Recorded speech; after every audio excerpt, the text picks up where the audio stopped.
नमस्ते दोस्तों, कैसे हैं आप? होप आप लोग अच्छे होंगे। हम लोग आज अपने मॉडर्न हिस्ट्री के आगे बढ़ते हुए जो हम लोग इसके पहले वीडियो पढ़ चुके हैं, हम एक नए वीडियो लेकर आज प्रस्तुत हो रहे हैं। दोस्तों, आप लोग का तिवारी जी अकादमी फॉर ऑल कंपटीशन एग्जाम में हार्दिक स्वागत है। तो अभी हम लोग पढ़ेंगे सिख एवं अंग्रेजों का संबंध। दोस्तों, मैं यहाँ लिख दिया हूँ सिख और अंग्रेजों का संबंध। दोस्तों, ये एग्जाम के दृष्टि से बहुत ही इम्पोर्टेंट है। सिख और अंग्रेज से जो संबंध है, इससे मोस्टली क्वेश्चन एग्जामिनेशन में आते ही हैं। मैं इंग्लिश में भी यहाँ लिख दिया हूँ सिख और ब्रिटिशर। की पॉइंट्स, क्या क्या की पॉइंट्स है तो आइए जानते हैं। दोस्तों, सिख संप्रदाय की स्थापना गुरु नानक द्वारा किया गया। गुरु नानक, तो गुरु नानक को इस प्रकार से आप बोल सकते हैं कि ये प्रथम गुरु हुए। प्रथम गुरु हुए यानी सिखों के जो प्रथम गुरु हुए वो गुरु नानक हुए। यहाँ मैं डाल दिया हूँ गुरु नानक, यानी इन्होंने सिख संप्रदाय की स्थापना भी की है और प्रथम गुरु का भी दर्जा इन्हें प्राप्त हुआ। दोस्तों, मैं एक वर्ड यहाँ बाहु लिखा हूँ। बाहु के मतलब मैं ये आपको बताना चाहूँ कि बा मतलब हो गया बा से बाबर और हु से ये हुमायूं हो गया। इसका मतलब ये है कि जो गुरु नानक थे वो बाबर और हुमायूं के समकालीन थे। यानी जब मुग़ल साम्राज्य में बाबर और हुमायूं लोग थे तो उस वक्त गुरु नानक सिखों के प्रथम गुरु थे। कार्तिक पूर्णिमा को इन्हें 1469 ईस्वी में आध्यात्मिक पुनर्जीवन का आभास हुआ। कार्तिक पूर्णिमा को इन्हें 1469 ईस्वी में आध्यात्मिक पुनर्जीवन का आभास हुआ। इन्होंने क्या क्या पद्धति अपनाया? गुरु का लंगर, संगत और पंगत, ये जो तीन जो था, इन्होंने तीन सिस्टम अपने कार्यकाल में इन्होंने लगाए। दोस्तों, जो गुरु का लंगर होता था ये भोजनालय होता था, फ्री में भोजन दिया जाता था। जो संगत होता था इसको धर्मशाला बोलते थे, रहने का ठहरने का स्थान। और पंगत जो था वो लंगर था। गुरु नानक जी की जो मृत्यु हुई 1538 ईस्वी में करतारपुर में हो गई। करतारपुर दोस्तों अभी पाकिस्तान में है।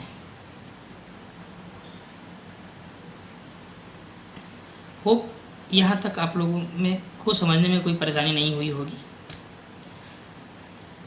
इसके बाद जो गुरु अंगद हुए वो सिखों के दूसरे गुरु हुए। दोस्तों, मैं यहाँ नंबरिंग कर दिया हूँ, यहाँ जो मैं सर्कल कर दिया हूँ यह मैं नंबरिंग कर दिया हूँ। इस नंबरिंग से ताकि आप लोगों को पता चलेगा कि जो सेकंड गुरु थे वो गुरु अंगद थे।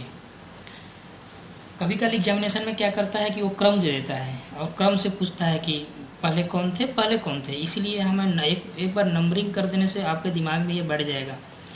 जो गुरु अंगद थे इनका जो कार्यकाल था 1539 से 1552 तक था। इन्होंने क्या क्या किया?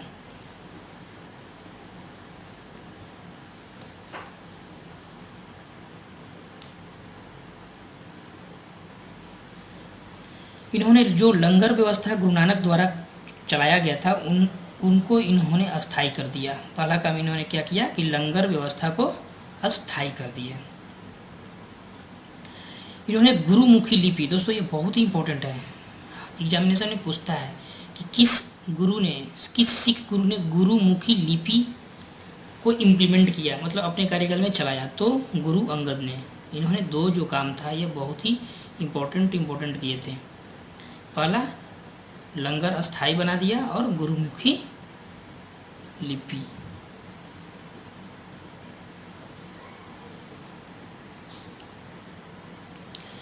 तीसरा गुरु जो थे अमरदास हुए।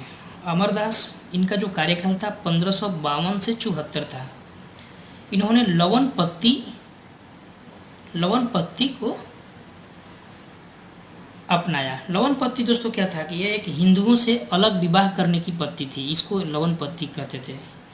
मतलब हिंदू का जो हिंदू लोग जिस रीति रिवाज से शादी करते थे इस उसके डिफरेंट, मतलब उसके अलग अलग से सिख जो लोग थे वो शादी करने का एक पत्ती अपनाए, उसे ही लवन पत्ती कहा गया।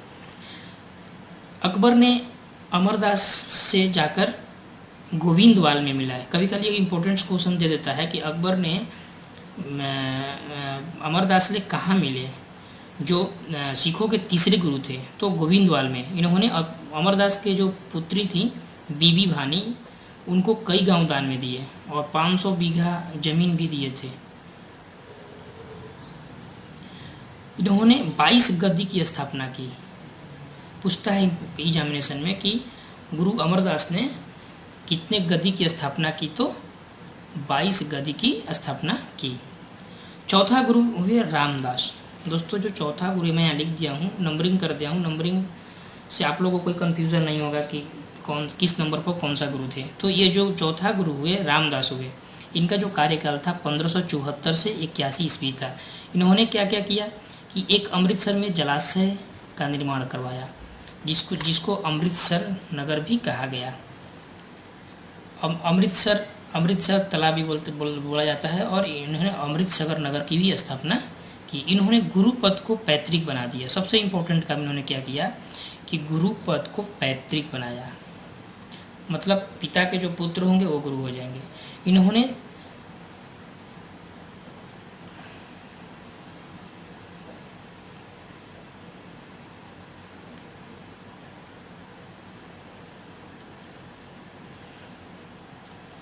दोस्तों रामदास जो चौथे गुरु थे, उन्होंने जलाशय अमृतसर नामक एक तालाब का नगर की स्थापना की। बस इन्होंने इन्हीं की।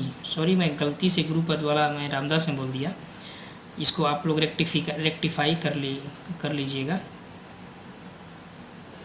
मैं रेक्टिफाई हो जाएगा। जो गुरु अर्जुन थे वो सिखों के 5वें गुरु थे। इन्होंने गुरु पद को पैतृक बनाया। गुरु पद को जो पैतृक बनाया गुरु अर्जुन देव ने बनाया था। इन्होंने आदि ग्रंथ, सबसे इम्पोर्टेंट क्वेश्चन है कि इन्होंने आदि ग्रंथ की रचना की। जो 5वें गुरु थे उसके बारे में मैं बता रहा हूँ। गुरु अर्जुन देव को जहांगीर ने, दोस्तों ये इम्पोर्टेंट है, इसको ध्यान में रखना है कि जहांगीर ने गुरु अर्जुन देव को राजकुमार खुसरो की सहायता करने के कारण इनको मरवा दिया। हरमंदिर साहिब का भी इन्होंने निर्माण करवाया था। किसने? गुरु अर्जुन देव। गुरु अर्जुन देव सिखों के कौन से गुरु थे? तो 5वें नंबर के गुरु थे। इन्होंने क्या क्या इंपॉर्टेंस काम किया? तो गुरु पद को पैतृक बना दिया, आदि ग्रंथ की रचना की, हरमंदिर साहब का निर्माण करवाया और 1606 ईस्वी में इन्हें जहांगीर ने, सबसे इम्पोर्टेंट क्वेश्चन ये आता ही है एग्जामिनेशन में दोस्तों, कि जहांगीर ने किस गुरु को मरवा दिया? तो गुरु अर्जुन देव को मरवाया। राजकुमार खुसरो की सहायता के कारण, सहायता किए थे इन्होंने, इसलिए इन्होंने जहांगीर ने गुरु अर्जुन देव को मरवा दिया। छठे जो गुरु थे वो हरगोविंद हुए दोस्तों। हरगोविंद, इनका जो कार्यकाल था 1606 से 45 ईस्वी। इन्होंने क्या किया है? इन्होंने सिखों को एक सैन्य संगठन का रूप दिया। दोस्तों सबसे इम्पोर्टेंट है ये, परीक्षा में आता है कि सिखों को सैन्य संगठन का रूप किसने दिया? तो हरगोविंद ने दिया। सिखों को सैन्य संगठन का रूप दिया। अकाल तख्त, दोस्तों अकाल तख्त यानी ईश्वर के सिंहासन का निर्माण किया। ये हमेशा 2 तलवार लेकर बैठते थे और दरबार में नगाड़ा बजवाते थे। अमृतसर के किलेबंदी की इन्होंने, अमृतसर जो शहर था इसको किलेबंदी कर दी। और जो हरगोविंद थे वो सिखों के छठे गुरु थे।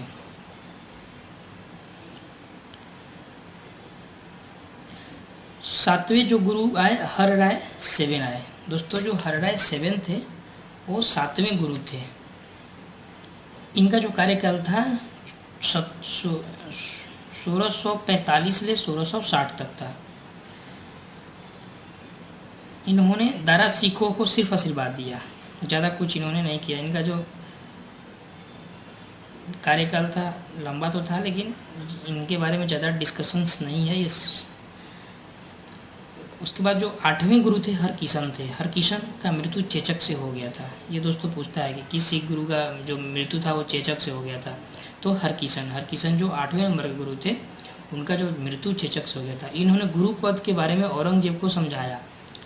इन्होंने जाकर, क्योंकि औरंगजेब थोड़ा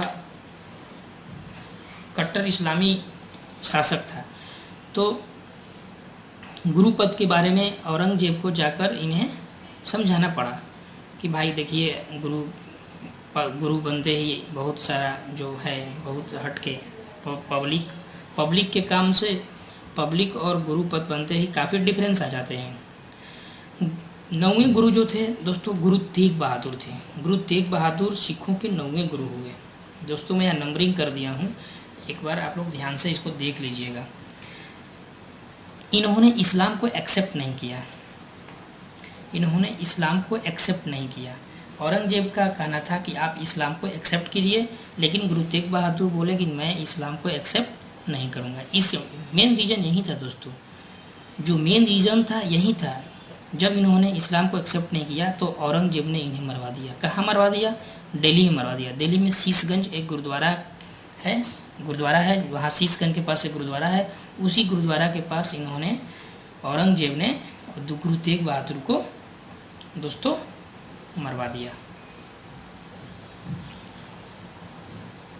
दोस्तों कंफ्यूज नहीं होना है।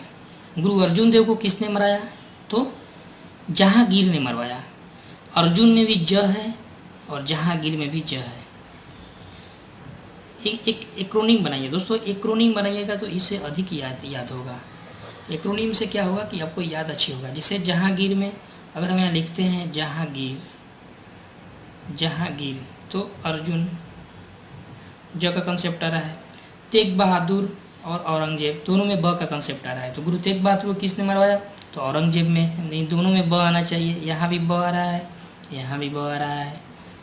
तो और ये याद करने का एक्रोनिम का तरीका है कि औरंगजेब ने गुरु तेग बहादुर को मरवाया और जहांगीर ने अर्जुन को मरवाया। और इसमें कन्फ्यूज़न होता है, जब एग्जामिनेशन में पूछ देता है तो आदमी कन्फ्यूज कर जाता है। गुरु अर्जुन को औरंगजेब मरवा दिया, उल्टा हो जाता है। इसीलिए ये जो एक्रोनिम इसमें दिया है इसी से आप याद कीजिए। याद करने का सबसे सरल तरीका यही है कि वह है तो तेग बहादुर और औरंगजेब ने मरवा दिया। दोस्तों जो गुरु गोविंद सिंह हुए वो सिखों के 10वें गुरु थे। ये इससे इंपॉर्टेंट क्वेश्चंस आते हैं और इसको थोड़ा सा ध्यान से देखना है। गुरु गोविंद सिंह, इनका जो कार्यकाल था दोस्तों 1675 से 1708 ईस्वी तक था। कब से कब तक था? 1675 से 1608 ईस्वी तक था। इनका जो जन्म हुआ 1666 ईस्वी में हुआ था। इनका जन्म 1666 ईस्वी में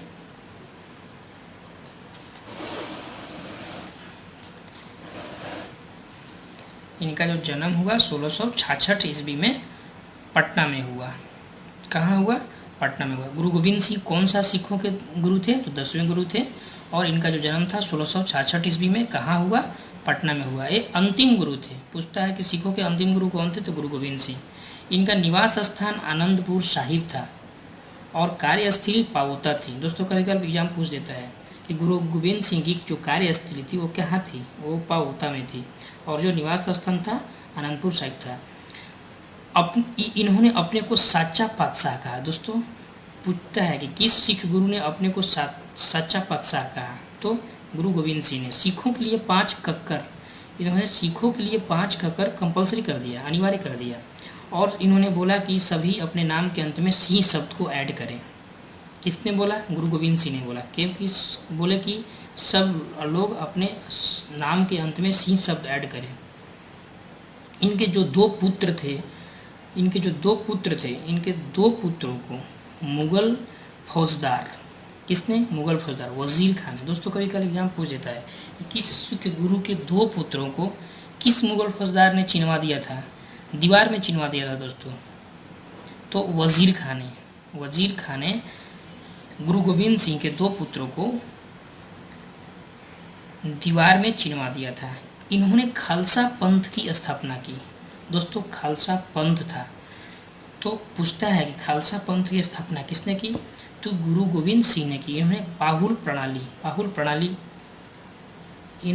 प्रणाली भी स्टार्ट की। ये दोनों बहुत ही इंपॉर्टेंट है दोस्तों। पाहुल प्रणाली और खालसा पंथ की स्थापना गुरु गोविंद सिंह ने की थी। आदि ग्रंथ को इन्होंने अपडेट कर दिया। आदि ग्रंथ मैं ऊपर में आपको बताया हूँ कि जो आदि ग्रंथ था, आदि ग्रंथ की रचना किसने की थी? गुरु अर्जुन देव ने की थी। लेकिन इसमें बहुत से अपडेशन किसके द्वारा किया गया? तो गुरु गोविंद सिंह द्वारा किया गया। आदि ग्रंथ को अपडेट किया। गुरु गोविंद सिंह की हत्या 1708 ईस्वी में नांदेड़ में गुल खां पठान नामक एक व्यक्ति ने कर दिया। कब किया? 1708 ईस्वी में। कहाँ किया?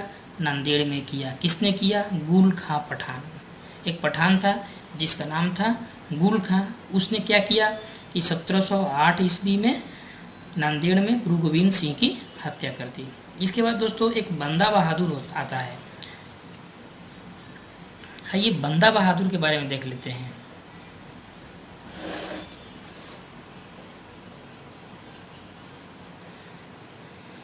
बंदा बहादुर का जो बचपन का नाम था दोस्तों लक्ष्मण दास था। क्या था? लक्ष्मण दास था। इनका पर्पस क्या था? सिख राज का स्थापना करना। गुरु गोविंद सिंह के मृत्यु होने के बाद थोड़ा सिख लोग कमज़ोर हो गए, तो जो बंदा बहादुर थे वो सोचे कि भाई सिख राज को एक इस्टेब्लिशमेंट नया रूप दिया जाए। तो इन्होंने सिखों के राज की स्थापना के लिए मेन पर्पस इनका यही था। इनकी जो राजधानी थी लोहगढ़ में थी। दोस्तों कभी कभी पूछता है एग्जामिनेशन में कि जो बंदा बहादुर था उनकी राजधानी कहाँ थी? तो लोहगढ़ में थी। इन्होंने 2 सिक्के चलवाए, एक गुरु नानक के नाम से और एक गुरु गोविंद सिंह के नाम से 2 सिक्के चलवाए। दोस्तों पूछता है कि किसने 2 सिक्के चलवाए? तो बंदा बहादुर ने गुरु नानक और गुरु गोविंद सिंह के नाम से। इन्होंने वजीर खां को मारा। दोस्तों बंदा बहादुर ने वजीर खां को मारा। वजीर खां कौन था? मैं ऊपर में आपको यहाँ बताया हूँ कि वजीर खां मुगल फौजदार था जो गुरु गोविंद सिंह के 2 पुत्रों को दीवार में चिनवा दिया था। तो इसी का बदला बंदा बहादुर ने लिया। दोस्तों यहाँ बंदा बहादुर ने वजीर खां को निपटा दिया। फर्रुख सियर के आदेश पर इन्हें नांगल नामक स्थान पर मार दिया गया। फर्रुख सियर एक मुगल सम्राट था, उसी के आदेश पर बंदा बहादुर को नांगल नामक स्थान पर मार दिया गया। शहादरा। दोस्तों कभी कभी इंपॉर्टेंट क्वेश्चन है ये शहादरा। शहादरा के बारे में पढ़ लीजिए। शहादरा क्या है? शहादरा कत्लगढ़ी के नाम से विख्यात था। इसी स्थान पर बंदा बहादुर ने हजारों मुगल सैनिकों को मौत के घाट उतार दिया था दोस्तों। इसलिए इस पॉइंट को हमेशा याद रखिएगा। क्या याद रखना है कि जो शहादरा जो था वो एक कत्लगढ़ी के नाम से विख्यात था। यहाँ पर क्या किया गया था? तो इन्होंने जो बंदा बहादुर थे हजारों मुगल सैनिकों को यहाँ मौत के घाट उतार दिया था।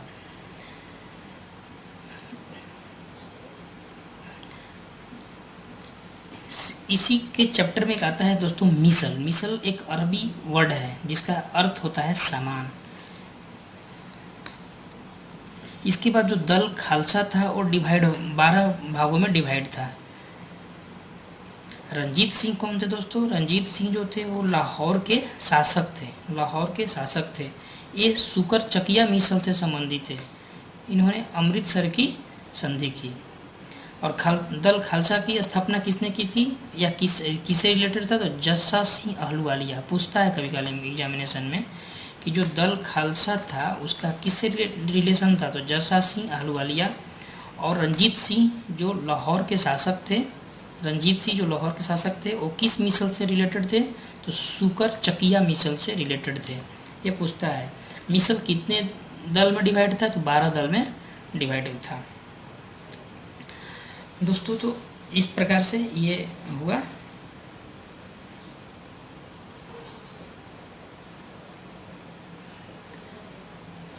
आइए एक बार क्विक रिवीजन कर लेते हैं।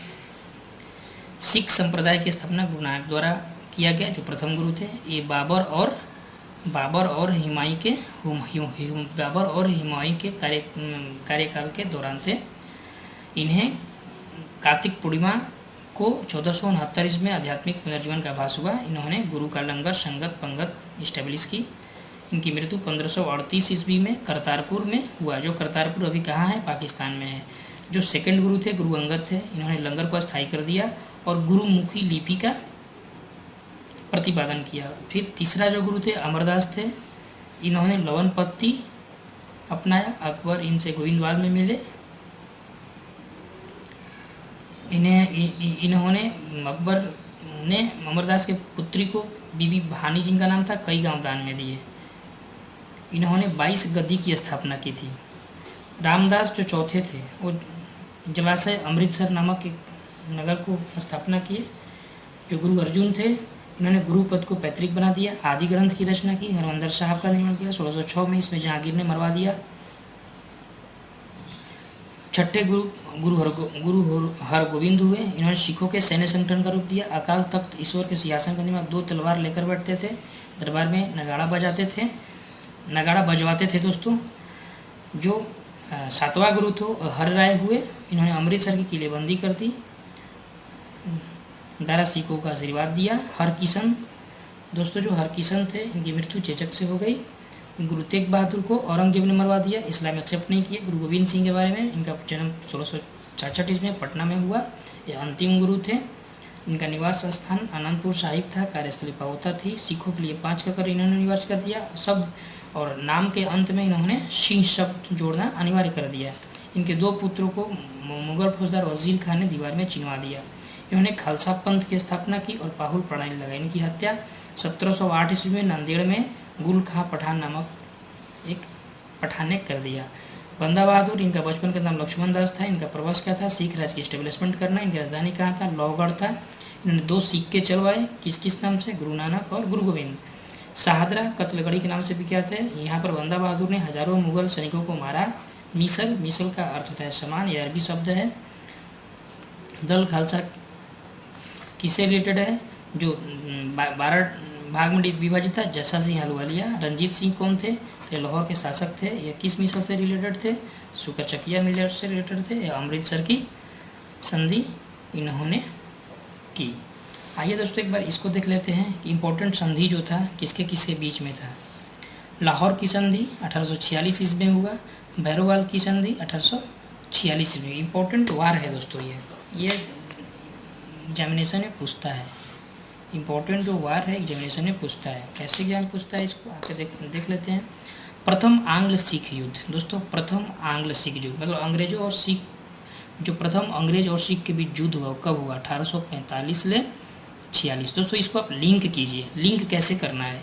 1845 आप इसको लिंक कीजिए कि संयुक्त राष्ट्र संघ की स्थापना कब हुआ? तो 1945। तो 1845 और 46 प्रथम आंग्ल सिख युद्ध। द्वितीय 1849 किसके किसके बीच में हुआ? शेर सिंह और गफ और नेपियर, ये 2 अंग्रेज सेनापति थे और इन्हीं के बीच में द्वितीय आंग्ल सिख युद्ध 1849 में। यहीं पर सिखों का पूर्ण रूप से दमन हो गया और अंग्रेजों ने भारत पर अपना शिकंजा को कस लिया।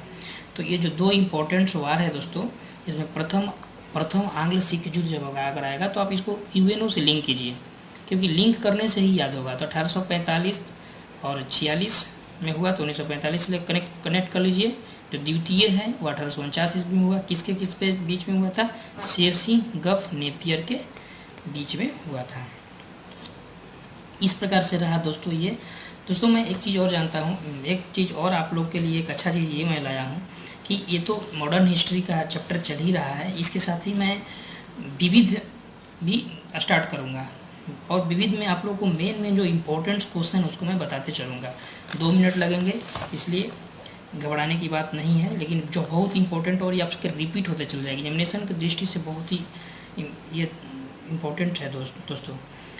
तो इसमें जो रेड क्रॉस है, पहला रेड क्रॉस, आप लोग जानते होंगे कि जो रेड क्रॉस है इसका मेन उद्देश्य होता है अगर किसी अंतर्राष्ट्रीय कोई किसी भी देश में यदि कोई वार हो या विपदा हो उसके समय में ये कठिनाइयों से राहत दिलाता है। रेड क्रॉस का जो काम क्या है कि कहीं युद्ध होता है तो या कंट्रियों के बीच में या कोई डिसास्टर आ जाता है तो उसके बीच में इनका काम है कठिनाइयों से राहत दिलाना। इनका जो स्थापना हुआ था 1863 ईस्वी में हुआ था दोस्तों। रेड क्रॉस की जो स्थापना हुआ था 1863 में, और जो इनका संस्थापक थे हेनरी ड्यूरेंट थे। कौन थे? हेनरी ड्यूरेंट थे। जो इसका हेड ऑफिस है, मुख्यालय है, वो जिनेवा में है। इन्हें इस संस्था को, रेड क्रॉस को 3 बार नोबेल प्राइज़ मिल चुका है।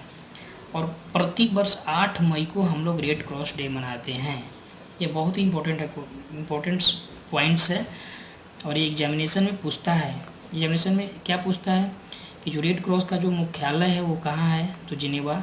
स्थापना कब हुआ, 1863। हेनरी ड्यूरेंट इनकी स्थापना की। मेन पर्पस क्या है, तो युद्ध या विपदा के समय में कठिनाइयों से राहत दिलाना। प्रति वर्ष कब मनाया जाता है, तो 8 मई को मनाया जाता है। दोस्तों ओपेक, ओपेक जो है organization of petroleum exporting country, जिसका जो फुल फॉर्म होता है दोस्तों organizations of petroleum exporting countries, इनका स्थापना 1960 ईस्वी में हुआ था। ये बहुत ही इंपॉर्टेंट है दोस्तों, इसको आप लोग BVI कर लीजिएगा, ये परीक्षा में आता ही है। परीक्षा में आता है कि ओपेक का स्थापना कब हुआ, तो 1960 ईस्वी में। कहाँ हुआ, बगदाद में हुआ। इसका जो हेड ऑफिस है वो वियना में है, ऑस्ट्रिया वियना में है। जो इसका वर्तमान सदस्य देश है वो 14 है दोस्तों। कभी कभी पूछ देता है कि ओपेक में अभी वर्तमान सदस्य देश कितने हैं, तो 14 है। तो दोस्तों इस प्रकार से आज का ये वीडियो रहा। आप लोगों को कैसे लगा आप कमेंट जरूर कीजिए, जैसे भी लगता है कमेंट कीजिए। कमेंट कीजिएगा तो हमको पता चलेगा कि मैं क्या आप लोगों को अच्छा चीज़ बताता हूँ, क्या गलत बताता हूँ दोस्तों। और ज़्यादा से ज़्यादा आप इसको लाइक्स और शेयर कर दीजिए दोस्तों। अगर किसी को इससे कुछ फ़ायदा होता है तो हर कोई के लिए बहुत ही अच्छी बात है। नॉलेज बांटने से ही बढ़ता है, इसीलिए आप लोग इसको अधिक से अधिक शेयर कर दीजिए अपने दोस्तों के बीचों में, कि ये अधिक से अधिक जाए और हर कोई को लाभ पहुँचे। दोस्तों किसी भी कंपटीशन एग्जामिनेशन को क्रैक करने के लिए कंटेंट बहुत ही इंपॉर्टेंट होता है। आप क्या पढ़ रहे हैं क्या नहीं पढ़ रहे हैं, ये सबसे इम्पोर्टेंट चीज़ होता है। तो मैं तो ये सोचा हूँ कि कंपटीशन की दृष्टि से आप लोग को वैसा पॉइंट बताया जाए जो एग्जामिनेशन की दृष्टि से बहुत ही इंपॉर्टेंट हो। और हमारा वीडियो 1 और 2 बार यदि आप देखिएगा तो आपका बहुत सा क्वेश्चन दिमाग में सेट हो जाएगा। तो इस प्रकार आज का ये वीडियो रहा दोस्तों। आपको कैसा लगा ज़रूर कमेंट कीजिए और हमारे चैनल को सब्सक्राइब कर लीजिए, बेल आइकन को दबा दीजिए, ताकि हमारा जो लेटेस्ट वीडियो बनेगा वो आपके फ़ोन में ये पता चलेगा जो हमारा लेटेस्ट वीडियो। और हम हमेशा वीडियो अपलोड करूँगा दोस्तों। ये कोशिश में रहेगा कि जितना अच्छा से अच्छा, अभी मॉडर्न हिस्ट्री को हम ये मान कर चल रहे हैं कि इसको 15-20 दिन के अंदर हम लोग ख़त्म कर लेंगे। फिर मेडिकल पढ़ेंगे, मेडिकल हिस्ट्री पढ़ेंगे। तो इस प्रकार से दोस्तों आज का ये कैसा लगा आप ज़रूर कमेंट कीजिएगा। जय हिंद, जय भारत।